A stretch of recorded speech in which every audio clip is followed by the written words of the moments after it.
Tigilan mo ako! Gardo! Tigilan mo ako! Gardo naman eh.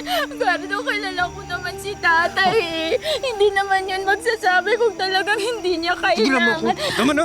May Tama na! pera ka naman. Bigyan mo naman ako kahit konti lang, Gardo. Tama na. Bigyan mo Tama na! ako kahit... Ako, rinding-rindi na ako sa kakangawa mo! Pasalamat ka nga, inuwi pa kita! Huwag naman Tama na. ganun. Bitawan mo ko. Huwag naman ganun. Bitawan mo ko. Huwag naman. Tama ka na! Tama ka na! Bitawan mo ako! Huwag naman.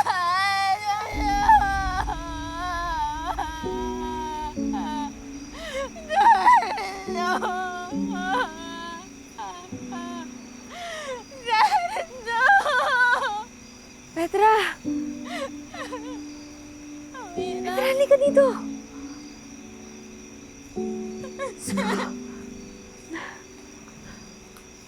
Ano bang nangyari sa'yo? Halika dito! Tama. Nandito na ako. Amira, anong nangyari sa'yo? Ano yan? Gawa to ng mga abusadong estudyante sa pinagtatrabahuan ko. Petra, pwede itong mangyari sa'yo kung hindi ka marunong lumaban. Pero mahal ko ang asawa ko. Walang ibang nagmahal sa akin kundi siya. Siya lang yung nagmahal sa akin. Siya lang. Hindi pa mas importante kung mamahalin mo muna sarili mo. Mamaya. Ganyan.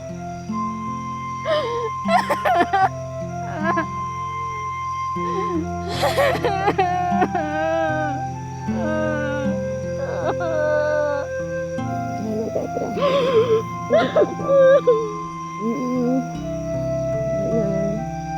Grabe rin pala ang nangyari kay Amira sa Maynila, no? Oo nga, buti na lang nasagip siya ni Alex.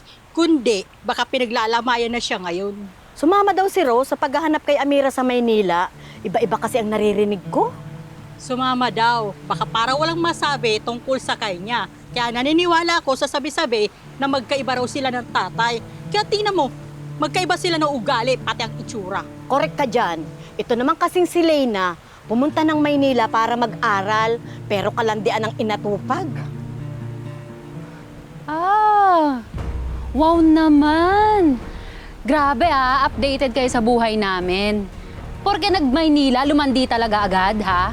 Palibhasa, mga inggitera kasi kayo eh. Wala kayong mga narating sa buhay nyo, kaya kayo inggit. Buong buhay nyo nandito lang kayo sa Oriente, kaya ang alam nyo lang chumismis. Sus, nagsalita ang katas ng kalandian. Tingnan mo nga yung itsura mo. Manang-mana ka talaga sa nanay mo. Ah, ganon?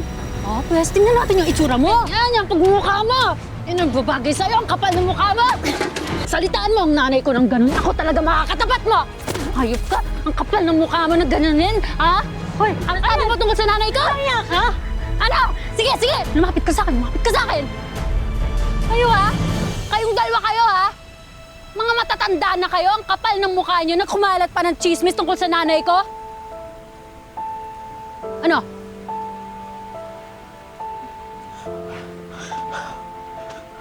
Ano, may sasabihin pa kayo? Ha?